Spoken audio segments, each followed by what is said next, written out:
Have you ever noticed that the kindest person you know, the one who is always giving, always smiling, always shouldering the burdens of others, is often the one being eaten alive from the inside out? Not by some external malice, not by a random act of fate, but by their own relentless, suffocating goodness. They are the pillar of their family, the rock in their friend group, the most dependable person at work, and they are often the most quietly, desperately miserable. We are fed a lie from birth.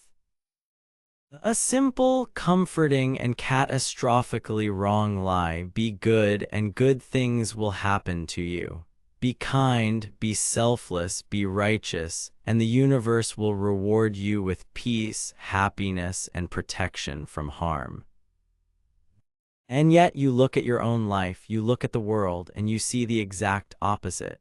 You see selfless people betrayed, you see honest people bankrupted, you see compassionate people drowning in a sea of anxiety and depression. It's enough to make you either pathologically cynical or to believe in a cruel, indifferent God. This leads to the great, agonizing question that echoes in the quiet moments of despair: why do good people suffer so much? We've been asking the wrong question.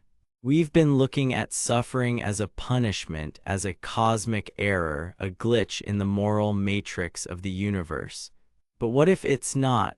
What if the suffering endured by so-called good people is not an injustice, but a symptom of a profound, dangerous imbalance within the self?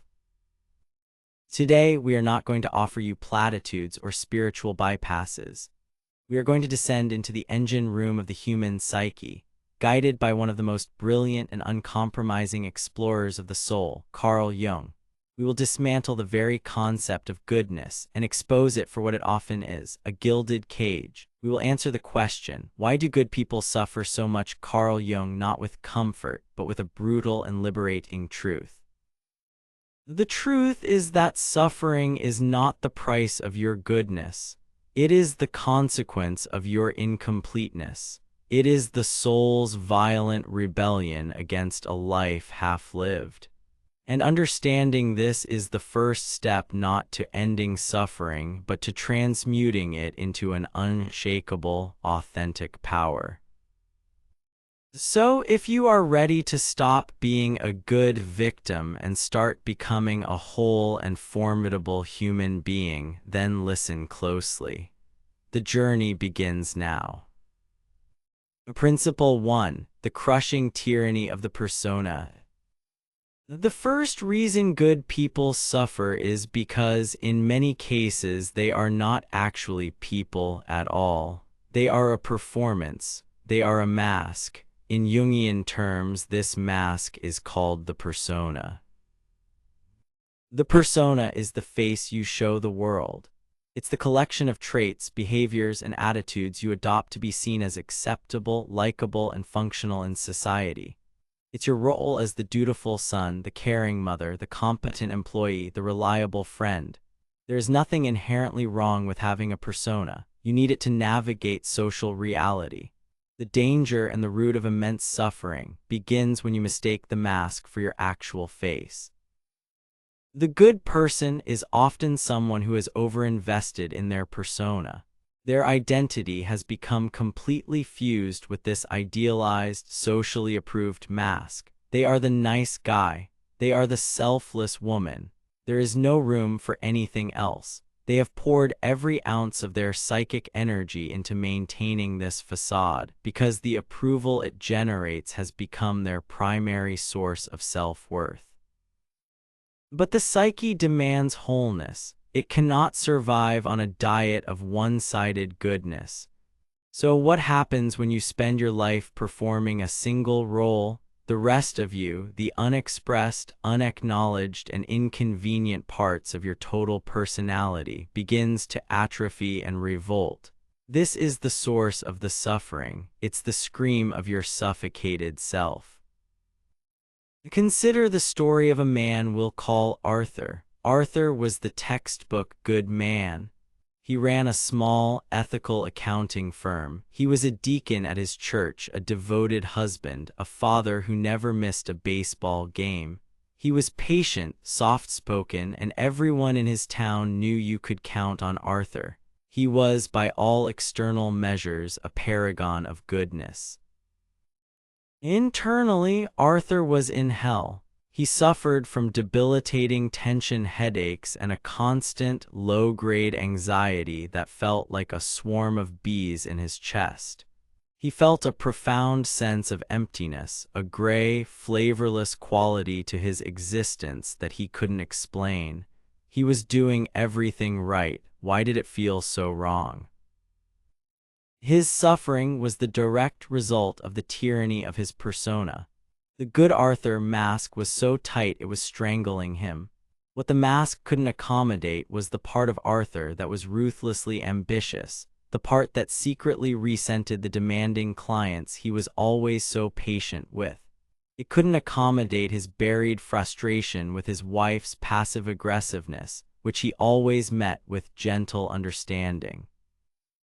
It couldn't accommodate his deep, unacknowledged longing for a life of less predictability, for risk, for a flash of glorious, irresponsible passion. All of these authentic parts of him were deemed not good and were therefore locked away, denied expression. The immense psychic energy required to keep these parts of himself repressed was manifesting physically as headaches and emotionally as anxiety. His suffering wasn't a punishment from God for some hidden sin. It was a biological and psychological alarm system, blaring at full volume, warning him of a catastrophic internal imbalance. He wasn't suffering because he was good. He was suffering because he was trying to be only good, which is a psychological impossibility and a recipe for disintegration. The consequence of ignoring this alarm is a slow death of the soul. The anxiety deepens into depression. The emptiness curdles into resentment. The repressed parts of the self don't just go away, they grow more monstrous in the dark. Eventually, they either explode outwards in a shocking act that shatters the persona, a sudden affair, a public outburst, a complete breakdown, or they turn inward, creating chronic illness and a life of quiet, desperate misery. The path to liberation begins with a brutally honest act of self-interrogation. You must start to differentiate between your mask and your face. Here is your actionable step. Conduct a persona audit. For the next 7 days, carry a small notebook or use an app on your phone. Every time you find yourself in a social interaction, pay ruthless attention. Note down every instance where you said yes, but your entire being screamed no. Note every time you smiled politely while feeling a surge of anger or irritation. Note every time you offered help out of a sense of obligation, feeling your own energy drain away. Don't judge it. Just observe it. At the end of the week, look at your list. That gap, that chasm between what you performed and what you felt, that is the space where your suffering is born. Acknowledging it is the first act of defiance against the tyranny of your persona. It is the first step toward reclaiming your whole, authentic, and truly powerful self. Principle 2. The unlived life of the shadow. Where does everything you deny about yourself go? Where do you throw the anger, the selfishness, the envy, the lust, the ambition that doesn't fit into the pristine mask of the good person? It doesn't vanish. It goes into the shadow. In Jungian psychology, the shadow is the unconscious repository for all the parts of ourselves that we have rejected. It is our personal underworld, populated by the traits we find shameful, unacceptable, or evil. The good person, in their desperate attempt to be a creature of pure light, inevitably casts a long and powerful shadow. The more obsessively one-sided and good the conscious personality is, the darker and more potent the shadow becomes. Here is the brutal truth. A significant portion of a good person's suffering is the direct result of their unlived shadow life. The energy locked within the shadow is immense. It is primal, raw, and vital. When you repress it, you are not just repressing bad things, you are repressing a huge part of your life force. This creates a state of chronic psychic fatigue. It's like trying to hold a dozen beach balls underwater. The effort is constant, draining, and ultimately futile. The suffering manifests in two primary ways: projection and self-sabotage. Projection is when you see your own unacknowledged shadow traits in other people. You despise the arrogance in your boss because you have repressed your own ambition. You judge the selfishness of a friend who sets firm boundaries because you have never allowed yourself to prioritize your own needs. The good person often lives in a world populated by villains, unaware that they are merely seeing their own rejected face reflected back at them. This creates a life of constant conflict, judgment, and victimization. Self-sabotage is the shadow's revenge. When its energy is denied a conscious, healthy outlet, it erupts unconsciously. The reliable, good employee suddenly misses a crucial deadline. The faithful partner finds themselves inexplicably drawn into a destructive flirtation. The person who is always positive is plagued by morbid, intrusive thoughts. This isn't a moral failing. This is the shadow screaming for attention, trying to balance the psychic scales by force. The suffering, the guilt, the confusion that follows these acts is the shadow making its presence known.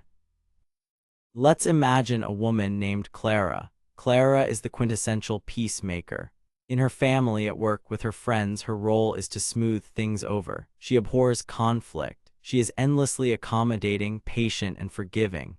She prides herself on her ability to see every side of an issue, which in practice means she never takes a firm stand for herself.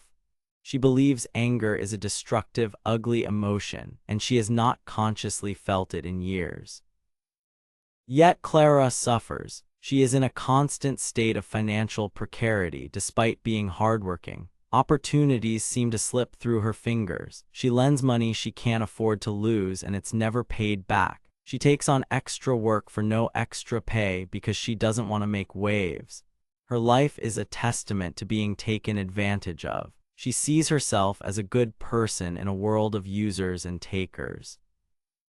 Clara's shadow is a furnace of repressed rage and self-interest. She has deemed her own healthy assertiveness, her right to say no, and her capacity for righteous anger as bad. Because she will not consciously wield these tools to protect herself, her shadow does the work for her unconsciously. It ensures she remains in a state of quiet failure, a state of suffering that validates her victim identity. Her suffering is the only way her psyche can experience the consequences of the anger and boundary setting she refuses to own.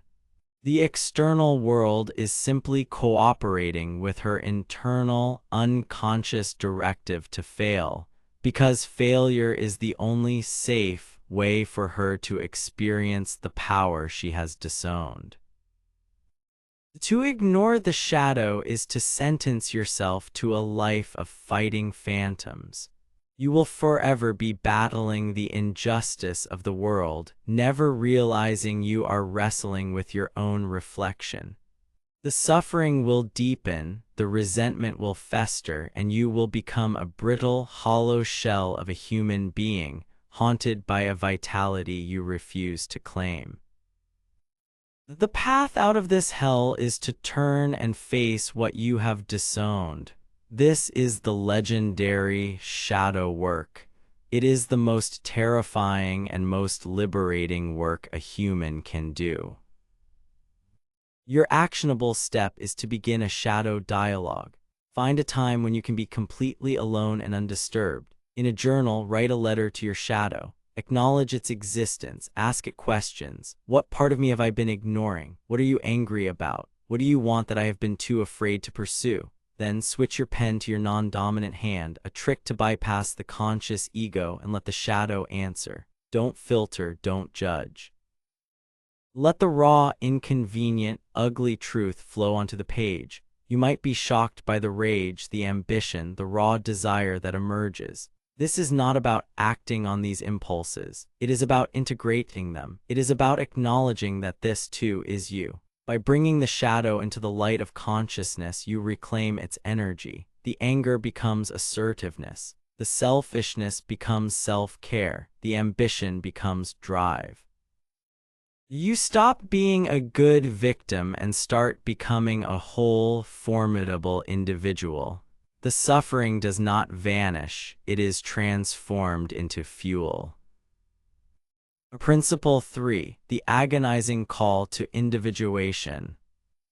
Why does the psyche have these violent mechanisms, the persona that suffocates and the shadow that rebels? What is the ultimate purpose of this internal conflict that generates so much suffering? From a Jungian perspective, the purpose is singular and profound, to force you into the process of individuation. Individuation is the central concept in Jung's psychology. It is the lifelong process of becoming the person you were always meant to be.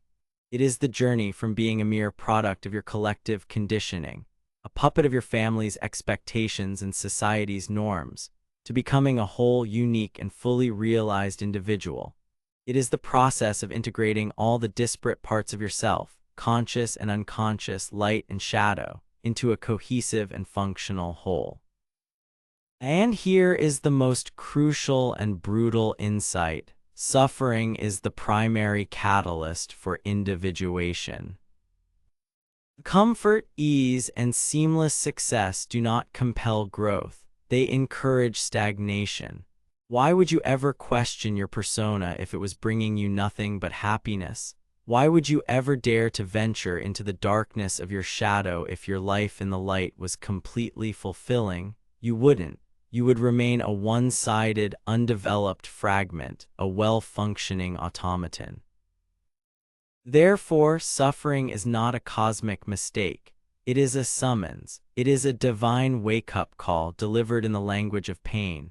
Your depression, your anxiety, your destructive patterns, your inexplicable misery. This is your soul pounding on the door of your conscious mind, screaming, "This is not working. The way you are living is too small, too false, too incomplete. It is time to grow. It is time to become whole." The good person suffers so intensely because they are often the most resistant to this call. Their identity is predicated on staying in the light, on maintaining the socially approved persona. To them, the summons from the depths feels like a threat, like a temptation to become bad. They fight it, they repress it, they pray it away. And the more they resist, the louder and more painful the call becomes. The suffering is directly proportional to the resistance to your own becoming. Think of the ancient myth of the hero's journey. The journey never begins in a place of contentment. It begins with a call to adventure that is always disruptive and often painful. It is the destruction of the hero's village, the death of a mentor, a profound crisis that shatters their ordinary world. This initial suffering is what forces the hero to leave the known world and venture into the forest of the unknown, which is a perfect metaphor for the journey into one's own unconscious. Let's revisit Arthur, the good accountant with the migraines, and Clara, the good peacemaker who is always being exploited. Their suffering, his headaches, her financial ruin, is their call to adventure. It is the crisis that makes their current way of life untenable. If Arthur's persona of the good man had been completely successful, he would have lived and died as a hollow shell. If Clara's strategy of being a conflict-avoidant good woman had led to prosperity and peace, she would never have had a reason to discover the strength lying dormant in her shadow. Their pain is the price of admission to a more authentic life. It is the force that breaks the shell of the old, limited self so that a new, more whole self can be born. The goal is not to be a good person who is rewarded by the universe. The goal is to be an individuated person who has integrated their goodness and their darkness, their compassion and their ferocity, their selflessness and their sacred self-interest. Such a person is not good. They are real. and they possess a form of strength and resilience that the merely good person can only dream of. Ignoring this call is the greatest tragedy of a human life. It means choosing the prison of the known over the liberation of the unknown. The suffering doesn't go away, it becomes your permanent address. You become one of the living dead, people who are physically alive but psychically stagnant, forever circling the drain of the same unresolved conflicts, growing more bitter and brittle with each passing year. The path forward requires immense courage. It requires you to see your suffering not as an affliction to be cured, but as a message to be deciphered. Here is your actionable step. Identify the summons. Take the single greatest point of recurring suffering in your life right now. The failed relationships, the career stagnation, the chronic anxiety, the deep sense of loneliness. Write it at the top of a page. Now, instead of asking the victim's question, "Why is this happening to me?" ask the hero's question, "What is this trying to force me to confront? What part of myself have I been neglecting, that this pain is now demanding my attention?" If this suffering is a doorway, where is it trying to lead me? This reframing is the pivot upon which your entire life can turn. You stop being a passive recipient of pain and become an active participant in your own evolution. You recognize that your suffering, as terrible as it feels, is not meaningless. It is the sacred, agonizing, and absolutely necessary catalyst for your own individuation. It is the call from your deepest self to finally come home. Principle 4. The crushing weight of the collective. We do not invent our ideas of goodness in a vacuum. We inherit them. We absorb them from our parents, our schools, our religions, and our culture. This inherited one-size-fits-all morality is what Jung called the collective consciousness, and it is a massive source of suffering for the individual who tries to live by its rules alone. The problem is that the collective's definition of good is almost always one-sided. It promotes virtues like self-sacrifice, humility, obedience, and conformity while demonizing their necessary counterparts: self-interest, pride, rebellion, and individuality. Society needs predictable, manageable citizens, so it creates a moral code that serves the stability of the group, often at the expense of the wholeness of the individual. The good person is frequently someone who has uncritically accepted these collective values as their own. They are trying to live up to an external, impersonal, and fundamentally inhuman ideal. They are attempting to sculpt their unique, complex soul into a shape designed for the masses. The friction between their own innate, individual nature and the rigid mold of collective morality creates immense internal conflict, which manifests as suffering. This is the suffering of the square peg trying to hammer itself into a round hole because it has been told that round holes are good. Consider the story of a young man we'll call Samuel. Samuel was raised in a family and a community that held a single value above all others: stability. A good life was a secure job, a mortgage, a predictable career path, and avoiding risk at all costs. Creativity, passion, and entrepreneurship were seen as frivolous, dangerous, and irresponsible. To be a good son, Samuel followed the path laid out for him. He suppressed his natural talent for design and his burning desire to start his own business. He went to law school. On the surface, he was a success. He was a good man by every standard his collective knew. But by his late 20s, he was consumed by a profound, soul-crushing apathy. He felt disconnected from his own life, like he was watching a movie about someone else. He suffered from insomnia and a growing dependence on alcohol to numb the gnawing sense of inauthenticity. Samuel's suffering was the direct result of the clash between his individual destiny and the collective's definition of goodness. His soul knew its purpose was to create, to build, to take risks. But his conscious mind, desperate for the approval of his tribe, was forcing him down a path that was a betrayal of his very nature. The pain he felt was his soul's rebellion against this betrayal. He wasn't suffering because he was a bad person. He was suffering because he was trying to be a good person according to a script that someone else had written for him. This is a critically important distinction. Much of what we call goodness is simply conformity.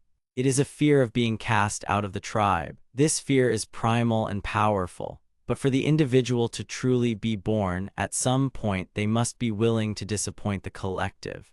They must find the courage to differentiate their own personal morality from the inherited, impersonal code of the masses. The consequence of failing to do this is a life of quiet desperation. You will always feel like an actor in your own life. You will achieve the goals society sets for you and feel nothing but emptiness. The suffering will persist because you are living in a state of constant, low-grade civil war with your own nature.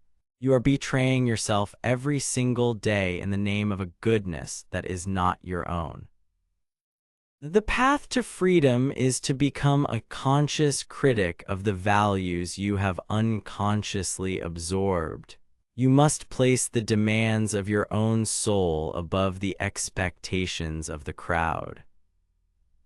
Here is your actionable step. Deconstruct your morality. Take a piece of paper and draw a line down the middle. On the left side, list your top 5 beliefs about what it means to be a good person. For example, a good person always puts others first.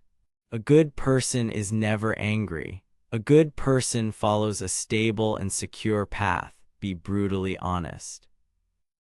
Now, on the right side for each belief, write down where you learned it. Was it from your mother, your father, your church, your first boss, a book you read? Trace it back to its source. Finally, and this is the most important part, ask yourself this question for each belief. Does this belief serve my wholeness, or does it serve a collective ideal at the expense of my wholeness? Does always putting others first serve your wholeness, or does it lead to burnout and resentment? Does never being angry serve your wholeness, or does it prevent you from setting necessary boundaries? This exercise is not about becoming a selfish or immoral person. It's about transitioning from an unconscious, borrowed morality to a conscious, personal ethic. It's about ensuring the rules you live by are in service of your own individuation, not in service of making you a more convenient cog in the collective machine. The good person suffers because they are loyal to the tribe over themselves. The whole person learns to be loyal to their own soul, and in doing so, paradoxically, has something far more real and valuable to offer the world. Principle 5. The Sacred Alchemy of Pain. We have explored the machinery of suffering, the suffocating persona, the rebellious shadow, the call to individuation, the conflict with the collective. This brings us to the final and most transformative principle. It is the understanding that changes suffering from a curse to be endured into a tool to be wielded. This is the principle of psychological alchemy. The ancient alchemists were obsessed with the idea of turning base metals like lead into gold. For Jung, this was not a literal chemical process but a profound metaphor for the transformation of the human psyche. The goal of life, the great work or opus, was to transform the raw, heavy, dark material of our unconscious nature into the gold of consciousness, wisdom, and wholeness.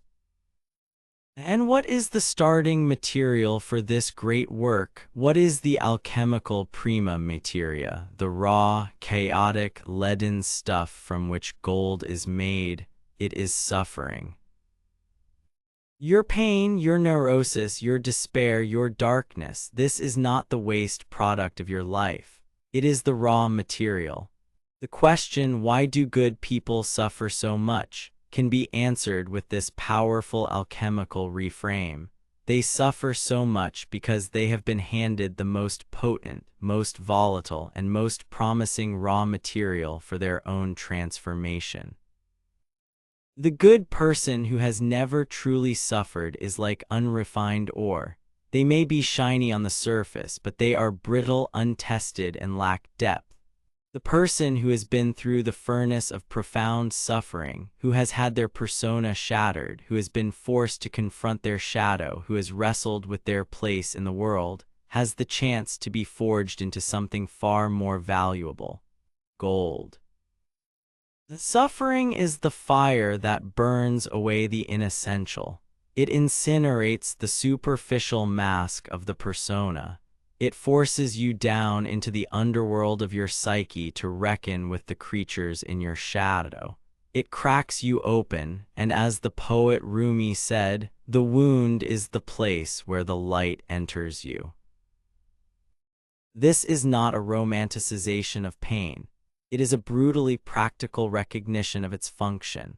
When your life is shattered by betrayal, you are handed the raw material to understand the true nature of loyalty and to develop an unshakable loyalty to yourself. When you are crushed by failure, you are given the leaden weight needed to forge true humility and resilience. When you are drowned in grief, the chaotic waters can carve out a new depth of compassion and wisdom within you. The suffering itself is not the point. The point is what you do with it. Most people simply endure their suffering. They carry it like a heavy, useless lump of lead, allowing it to poison their lives with bitterness and resentment. They remain a victim to their pain. The psychological alchemist does something different. They consciously engage with their suffering. They take the lead of their pain and place it in the crucible of their awareness. They apply the fire of ruthless self-reflection. They ask, what is this teaching me? What part of me is being forged in this fire? What weakness is being burned away? What strength is being tempered? Think of a woman who endures a devastating public humiliation. Her good girl persona is destroyed. She can choose one of two paths. The victim path is to retreat into shame and bitterness, forever defined by the event. The alchemical path is to take that raw, burning shame and use it. She can use it to build a new identity, one that is not dependent on public approval. She can transform the lead of humiliation into the gold of indestructible self-worth. The pain was the catalyst.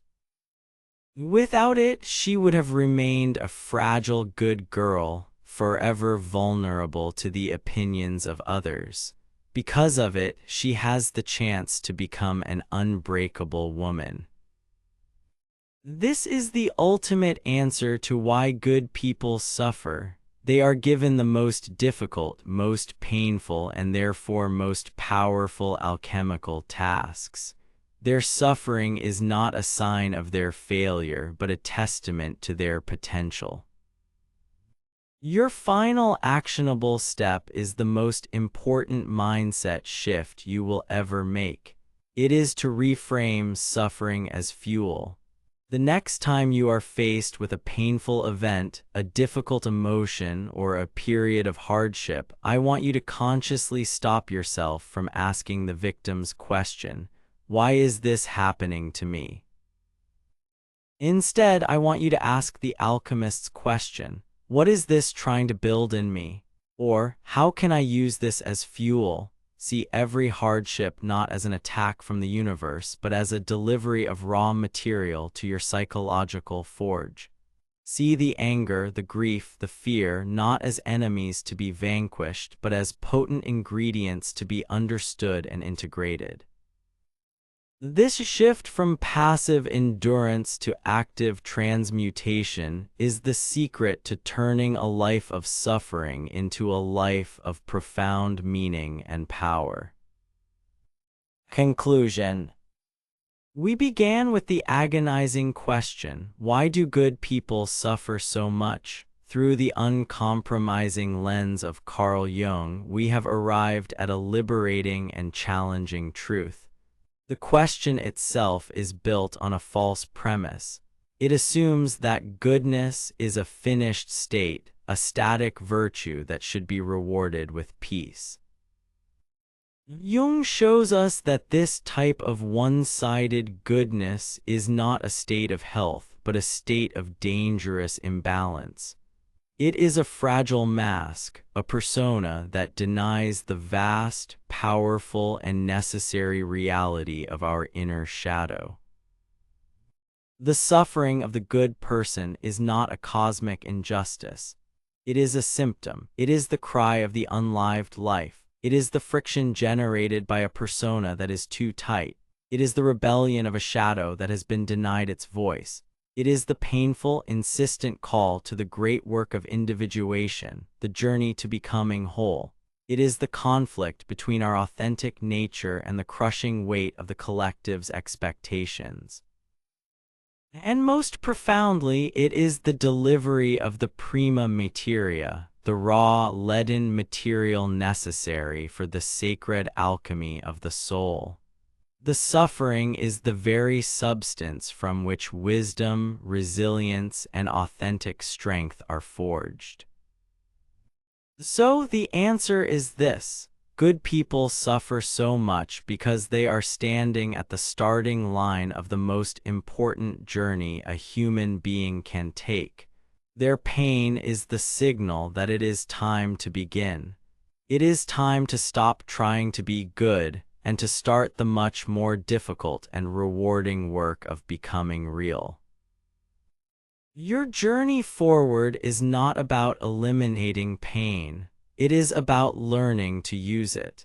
It is about having the courage to take off the mask, to turn and face your own darkness, to heed the call of your own becoming, and to consciously transmute the lead of your life into gold. Stop asking the universe why it has burdened you. Start asking your soul what it intends to build with the materials it has been given. Do not pray for a lighter load. Pray for a stronger back. The world does not need more good people who are brittle, resentful, and hollow, living as smiling victims. It needs whole individuals, forged in the fires of their own conscious suffering, who walk with the unshakable power of those who have faced the totality of themselves and are no longer afraid. The work is hard, the work is terrifying, but it is the only work that truly matters. Begin.